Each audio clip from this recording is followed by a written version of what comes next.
Oh, okay. Sherry. Yes.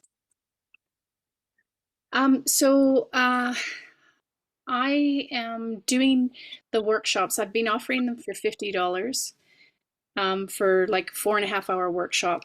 But I just reread your Pay What You Can and want to move to that. The thing that I'm experiencing is I've managed to fill those workshops, I believe, because of your hub marketing concept. Sure. And I'm wanting to now expand it because I'm wondering at what point do you know your market's saturated to then go to another area? And then how do you network in those other areas to then fill other workshops? Do you mean geographic areas? Yes. Yes.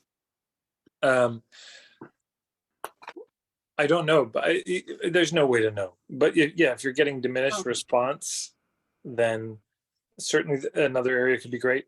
What I do recommend if you're going to take these shows on the road for everybody, pick like 3 cities Okay. and really work those cities. It's tempting to want to hit a bunch of new cities. If you are invited and somebody's going to fill the room for you, Yeah. do whatever.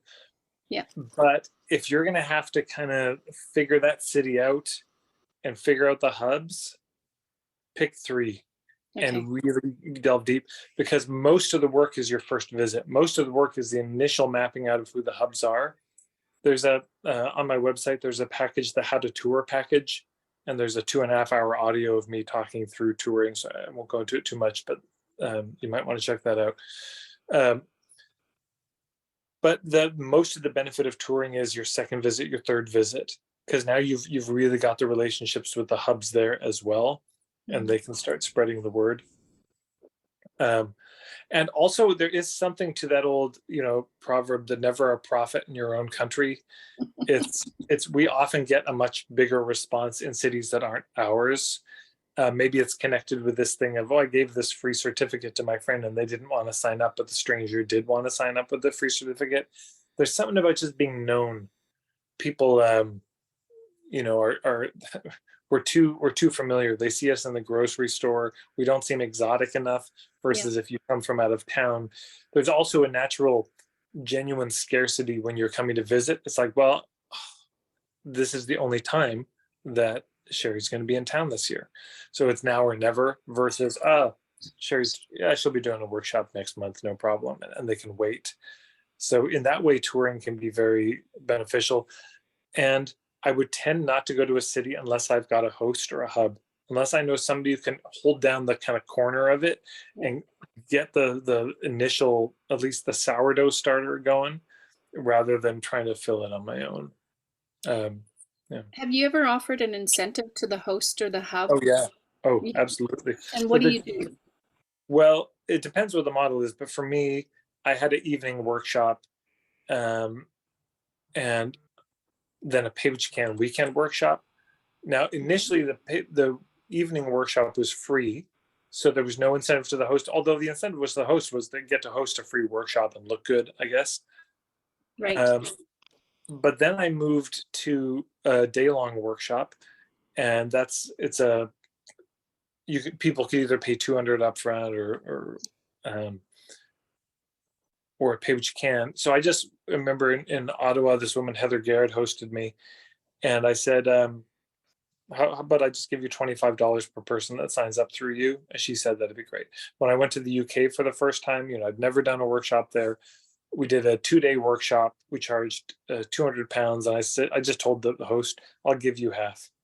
We'll just split it 50-50. Yeah. And so yeah, I made half the money I could have made technically, but they're the one that filled the event, so I made a lot more money than I would have made on my own. Plus, now the next time I came back, I invited their help again, but I didn't need it as much. By the third time, it was sort of just a courtesy, like, hey, if you want to spread the word and make some money, here you go. But I didn't need them anymore as Right. a host.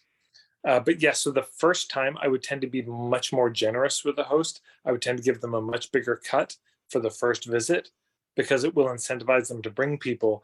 And once you've got a bit of a base locally, you're not going to need the hub quite as much anymore. So you either can pay a smaller commission or, you can just tell them, hey, for this first workshop, for this first visit, I'll give you a bigger cut. Right. Can You I know, can I just give you a shout out for that Pay What You Can ebook? uh, if anyone hasn't read it, or like I did, I got it and I just kind of let it sit there for a long time. I highly recommend you read it. It's amazing value, Tad, and it caused me when I read it, um, to want to sign up for the membership to come back again. So Uh, that's just a little kudos for you. Thank To you you. so much. Yeah, I'm very happy with that ebook. That was a decade of just real life experience doing live pay what you can workshops, and I just took the best of everything I knew and finally collected it into one ebook. So if you feel strange about just charging a flat amount, or you're just interested in that pay what you can pricing model, I've done it. It's worked very well for me. And everything I know about it is in that ebook. It's marketingforhippies.com/books. You can see all my ebooks.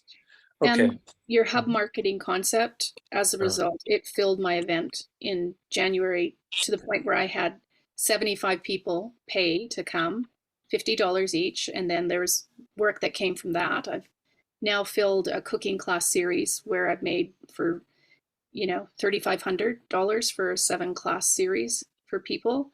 All of that's come from your hub marketing. So just a shout out to you for that too. It works.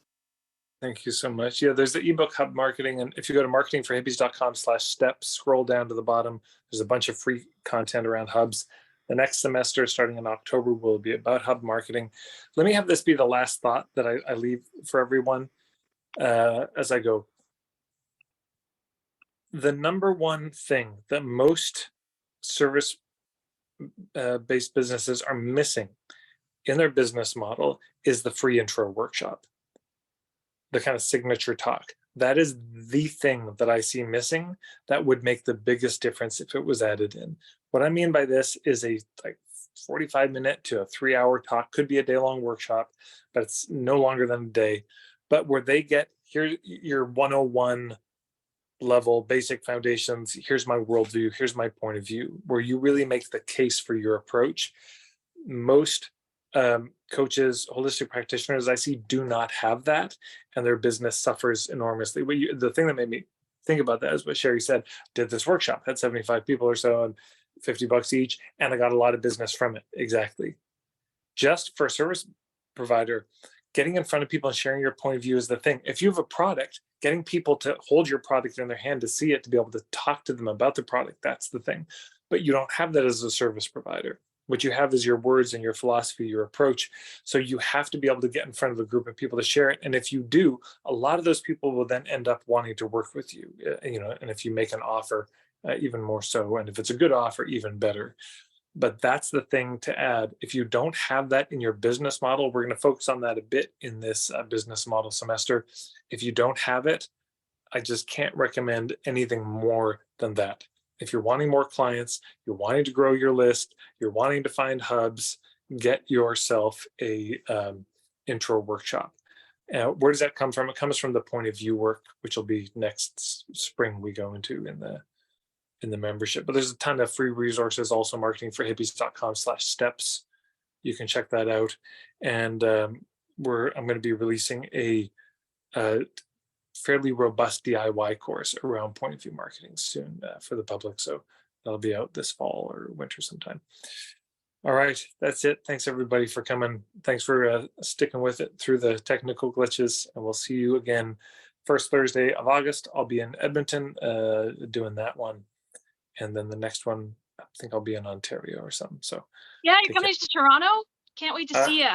Yes, I'll be doing it there. Check it out, marketingforhippies.com/events. You can see there's my Toronto workshop. It's already listed. So tell everybody,